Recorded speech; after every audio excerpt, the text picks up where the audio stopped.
Hello, friends and families. Welcome to the EDUCA DPS Podcast, where we inform families and connect communities. My name is Javier Ibarra, your host of the English version of this podcast. And today, in the EDUCA studio, we have Leah Raffa, Substance Prevention Specialist for Denver Public Schools. And our topic, you guessed it, is going to be around substance use prevention. Leah, welcome to the studio. How are you today? I'm doing well, thank you. For our audience members, can you just tell us a little bit about how long you've been with DPS and what do you enjoy most about your job? Absolutely. I've been with DPS for 9 years now. Wow. And I just love getting out and supporting our students and getting to see all their strengths. I've seen you around at quite a few schools, and I've always wondered what you do, and so it's a privilege for me to actually get into it, and so now I really understand, and hopefully by the end of this podcast, so will our audience. Amazing. Thank you for having me. Absolutely. So let's give our audience a little bit about the topic today, right? So substance use prevention is about empowering individuals, especially our youth, to make healthy, informed choices and avoid risks associated with drugs, alcohol, and tobacco. And how do we do that? By promoting education, resilience, and strong support systems and positive coping strategies. That is the key there.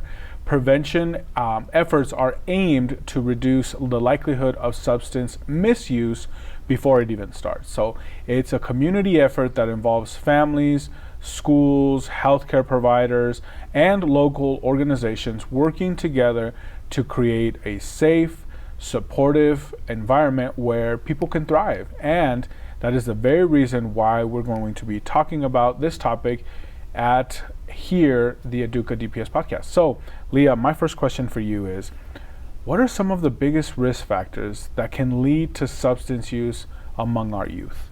Yeah, so there's several key risk factors that can contribute to substance use in youth. And one of the most critical being the age of initiation. So the earlier a young person starts using, the more at risk they are for developing problematic use later on in their lives. Another major risk factor is access to substances. The developing adolescent brain is really primed for rewards and risk-taking with limited ability to think through the consequences. The bottom line is that kids are not able to experience with drugs and alcohol if they don't have access to them. So, as parents, if you have substances in your home, it's important to keep them in a place where your children can't get to them. And then another final risk factor I'd like to highlight is acceptance. Research shows that young people whose parents express disapproval of substance use are considerably less likely to engage in it. Conversely, those parents who are more accepting or lenient regarding substance use tend to be more inclined to experiment with drugs and alcohol. So the key message to take away from that is be careful when you introduce that sort of substance to your young scholar, young student, because the earlier that they start using it, the likelihood of them abusing it is higher. Is that correct? So yeah, I mean, yes, the age of initiation is such a key role. A youth who starts using at 12 is going to have like almost a 50% chance of developing problematic behavior in their 20s and 30s. Yeah. Whereas if you wait until you're 21, that risk decreases by a significance where there's almost, a much smaller risk of having that problem. Well, let me ask you this. It's a side question, right? Because a few folks might be under the impression of, well, you are a Denver public school system. Mm-hmm. You teach students. Your goal here is to make sure that they are achieving and then by extension graduating, right? Absolutely. What does substance use have to do with any of that? So there's, a lot of things. First of all, if a student is using substances, they're going to be less likely to participate well in school. Yeah. They're less likely to show up to school, and their risk of dropping out is just frankly going to be higher. It's hard to focus on school when your brain is being essentially maybe altered for momentarily during the use. Absolutely. Right? And so it's hard to concentrate. It's hard to do your best, right? And then we expect students to continue to do that. And so I think that that's how we get involved with this and how your team is involved. And so I think it's very important, our topic here today. Absolutely. But I have a follow-up question to that, which is, how can families and communities support our young people in making these healthy choices? Absolutely. Our families and communities play such an important role in youth substance use prevention, and just really encouraging our youth to make healthy choices. Parents should have frequent and age-appropriate conversations with their kiddos starting at a young age. And then also parents should model healthy behavior. So our children, it might not seem like it, but our kids look up to us, and they are going to model the behavior that they see in you. Also, research shows a strong connection between parental supervision and lower rates of substance use in children. And parents can reduce risky behavior by knowing where their children are and who they're with. Clear communication of rules, the reasons behind them, along with consistent consequences is really important. It's important to note for our families and for our students listening, right? Our students are influenced by everything, right? And they're trying out their hand, and they're seeing how the world works. And like you said, some parents might not believe it that children look up to them, depending on where they are, right? I'm sure a 3-year-old will definitely look up to their parent, but maybe 16, 17-year-old, it doesn't seem like that, but that's not the case, right? Our studies and data shows that they're still looking up to us. So if we make a behavior okay, right, like substance use or yelling or whatever, right, then the child will accept that, right? Because they'll say, well, it's okay because I admire my parents and they do it. So I think it's important for us, if we want to make sure that students model good behavior, that we as parents do the same. My next question for you, Leah, is more around mental health. What role does mental health play in substance use prevention? You mentioned a little bit earlier, but let's dive into that right now. Absolutely. So 85% of adolescent substance use co-occurs with other mental health conditions, such as PTSD, ADHD, anxiety, depression. And to address those mental health concerns, we really need to provide access to interventions in schools. And then along with that, we also want to reduce stigma around seeking help when it comes to both those mental health conditions and also substance use treatment, so that individuals are more likely to seek help rather than resorting to substances as ways to cope. And then also in schools, upstream strategies like mental health education and promotion help students develop healthy coping mechanisms to manage stress, anxiety, and other emotional challenges. And these things reduce the likelihood of turning to substances for relief. Our recommended classroom programs teach coping skills, help foster strong relationships with trusted adults in the classroom, thereby creating a sense of school connectedness that helps decrease a student's risk of substance use. I think you said a lot of great points in that about, the feeling of belonging, right? Yeah.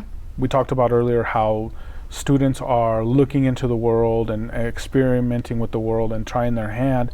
Well, this is one of them, right? They want to know that they have a place in the world. Absolutely. And unfortunately, sometimes life or situations happen to children, and they might not understand why that happens, and they need some sort of way to cope. And from my understanding, right, there's a stigma around seeking help for mental health. And I think, when I was going to school a few years ago, it was definitely there, right? The stigma was there. And so if you were, we'll talk about machismo, if you were a man, well, you drank away your problems, or you used away your problems. You didn't go talk about your problems, which I think is really interesting. And that's what I admire about our youth today, actually, is I'm so impressed with how many students that I've interacted with, and we interact with thousands of students every year, telling their stories, is how in tune they are with their feelings, how in tune they are with and self-aware they are. And a lot of it has to do with their access to the world. And so we just want to make sure for our parents and for our families listening, right, that we get our children the help that they need. And guess what? A lot of the times, Denver Public Schools will provide that help. And Absolutely. so it's important to reach out, right? Because if we don't know, and we being the schools, we being the district, if we don't know that you're struggling, it's hard to access help. Absolutely. Yeah, I am constantly impressed with our young people in DPS and their ability to seek out help, to also support their peers who might be struggling, and recognizing that when, someone they care about needs help, they can encourage them to find support, because there are support systems. Absolutely. I think of myself I think when I was younger, if I was to go back to school today, right, magic, teleportation, Freaky Friday, something like that, I think I would definitely thrive in this sort of environment because of how much support there is, right? I'm not saying that there wasn't support when I was going to school, but we're definitely getting better every single day. So I see consistent efforts to help children, the whole child, if you will, and this is one of them. Yeah. This is one of them. So my next question for you is, how effective are school-based prevention programs, and what exactly makes them so successful? Yeah, absolutely. So our program's been around for 10 years. And in the 10 years that the substance use prevention program has been in existence, we've encouraged our schools to choose from a menu of options. We just recognize that DPS schools, each one of them is different, has different populations. So we want to give them choices of grade appropriate, evidence-based substance use prevention programs that are either free or covered by grant funding. And because we've been around for so long, we have pre and post data that we've collected from these students over the years that show the program is effective. That data shows that 80% of total students surveyed agreed or strongly agreed that they would use the information they had learned to make future decisions about alcohol or substance use. And of the students who reported using substances at pre-test, over 65% reported a decrease in the use of substances in post-surveys.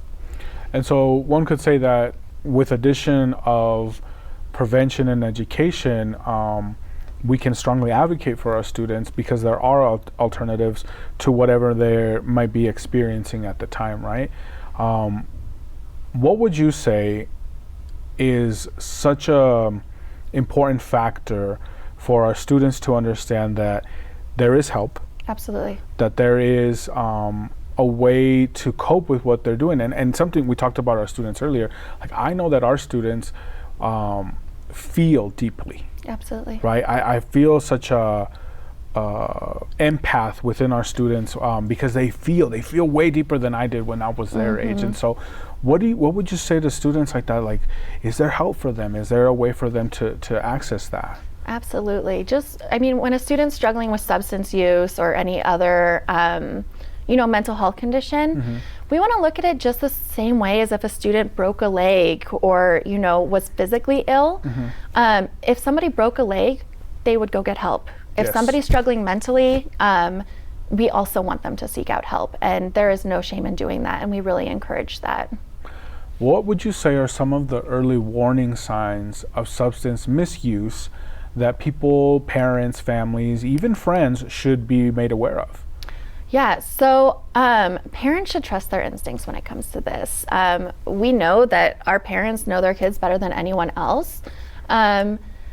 But some signs of potential substance use or misuse can include changes in sleep patterns, loss of interest in favorite activities, changing in your eating habits, frequent physical complaints like headaches. And then socially, teens may lose touch with their old friends, maybe avoid family time. Academically, declining grades can be a red flag. And also mood changes such as excessive irritability, sadness, withdrawal. All of those are, concerning indicators. Sometimes they can also be an indicator of a teenager. Which is tough. Exactly. So it's hard to identify. However, if any of those things are showing up in your teen, it's just a good time for you to check in with them. See how they're doing, let them know that you're there to support them. I recently reconnected with a friend from high school who did use a lot of substances, and something that I noticed now reflecting on our time together was that they lost a lot of their ambitions. Yeah. right? Their new ambitions was very different, right? And so I noticed that early on, and I just thought, well, they're going through something or whatever. It took them about 15 years to bounce back to their life, and they burnt a lot of bridges and a lot of health defects. And so I think it's like that Scared Straight program, and maybe if we had something like that, like, I've seen the people with the respirators, like, this is my voice after smoking 15 years. I think if I was a kiddo now, that would scare me. Well, and that's so interesting you say that, because the research shows that those type of programs that at least I grew up with, so the DARE, the Scared Straight, are actually not effective. They're not effective? No. Oh my goodness. Just because young people really feel like they're invincible. So they recognize those things are out there. Yes. They're possibilities. It's not going to happen to them. But another thing that you said that really resonated as well is that goal setting piece. So, your friend losing their ambitions. But one thing that parents and other trusted adults can really do when they're talking about substances with their kids is talk about the goals they have. Talk about what are the things that they want to do. And then also, what could substance use, how are affect those goals? Exactly, 100%. So our athletes, talking to them, how might vaping impact their lungs, their ability to run, their ability to do great at their sport, our musicians, all of those things, what could happen if they started using substances? Yes. To think clearly, right? Absolutely. I think I was a performer. I played the trumpet all through high school, and I think if my mind was fogged because of vaping or whatever, it would be hard to perform any sort of band concert or anything like that, or even athletes, right? I know that kids today even more want to perform at the next level, and everyone's looking for the next edge, but there are things that, I call them setbacks in life, right? What is it this going to set you back?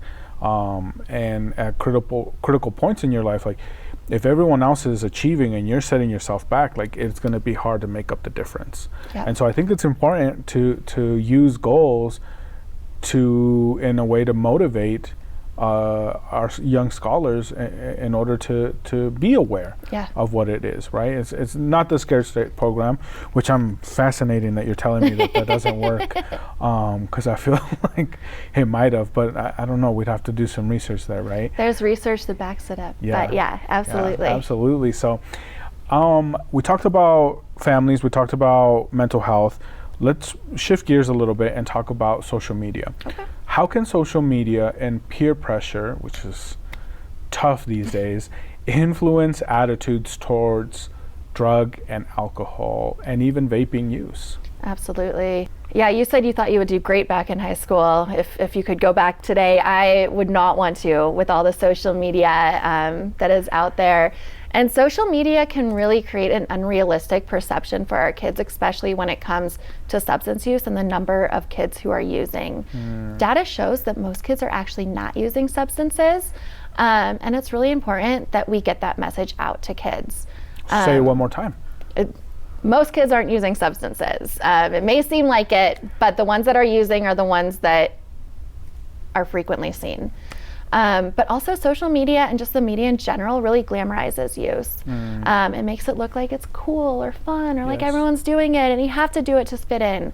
But it's important that as trusted adults, we really normalize that all people aren't using substances and instead highlight the other pro-social, fun, exciting activities that young people can participate in.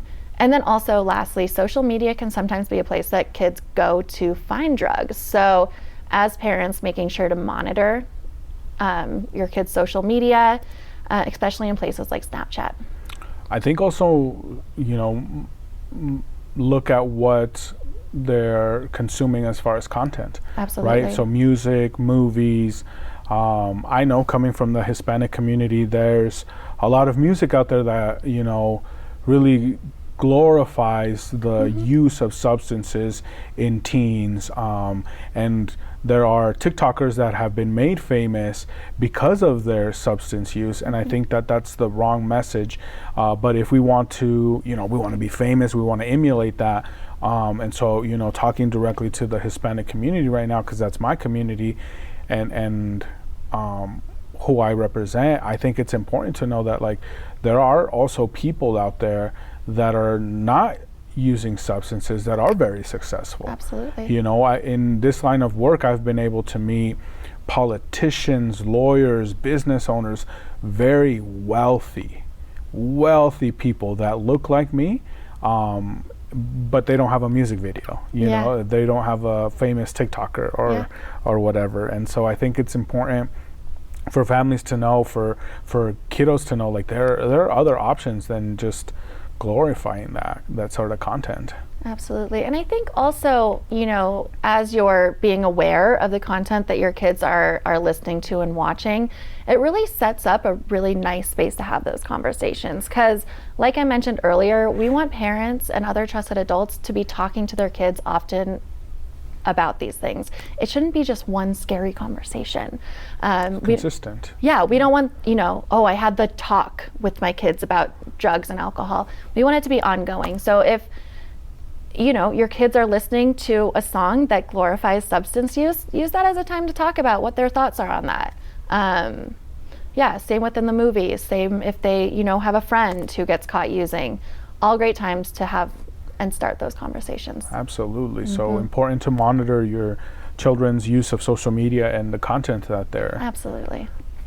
Leah, I want to talk about resources. Yeah. Do we have any? What are some resources and support systems that are most helpful for someone who is trying to either avoid or stop substance use? Absolutely. I mean, we are really lucky being here in Denver and, you know, being in a resource-rich community. But, you know, just some of the most beneficial resources for someone who's looking to prevent or overcome substance use involves creating a supportive environment where conversations can occur without judgment. It's important to, again, establish that continuous conversation rather than having a single discussion. And then assisting in individuals' ability to build effective coping strategies and stress management techniques. While also utilizing the resources that are here in Denver. So Denver Health Step Clinic has a great program for youth who are using substances. And then in schools, connecting with the mental health team can be a great first step. So there are many ways, but the important thing here, the message here is take that first step, reach out, ask for help, because if you don't, how will we know that you need help? Absolutely. Leah, a final message that you have for me, for our audience, for our kiddos in the district, anything that you want to say? Yeah, absolutely. I mean, I just want to recognize all of the trusted adults that are showing up for our kids, that are having these hard conversations, just being there day in, day out. I recognize that it's hard. If anyone's looking for additional resources, Forward Together Colorado has great tips on how to talk to your kids about hard subjects. And then also our team, DPS Substance Use Prevention team, is always available as well. Well, Leah, I want to thank you for coming on and talking about this very important topic. And to our audience members, right, the whole point of this podcast is to bring resources to you. And so that's why we have subject matter experts like Leah, like Vannessa in the Spanish version with Beto. And so whether you consume this content in English or content in Spanish, there is help for you. And that concludes our EDUCA DPS podcast for today. I want to give a big thank you to our guest, Leah Raffa, for sharing this important information. And I'd like to ask our audience, listeners, viewers, social media consumers to please share this content and subscribe to our YouTube channel at Denver Public Schools Plus, where you can find all of our multimedia productions, and you can also find all us on all of your major podcast platforms. Just search for the Denver Public Schools Podcast Network. We want to lead with gratitude here in the EDUCA DPS studios. And so our gratitude goes out to the entire communications department, and also a big thank you to our proud superintendent of Denver Public Schools, Dr. Alex Marrero, for his continued support of the EDUCA DPS podcast and all of our multimedia productions. Don't forget to tune in into our next EDUCA DPS podcast, where the learning journey continues. And please remember to tell your children more often, I believe in you and I know you can do it. I'm Javier Ibarra. Until next time.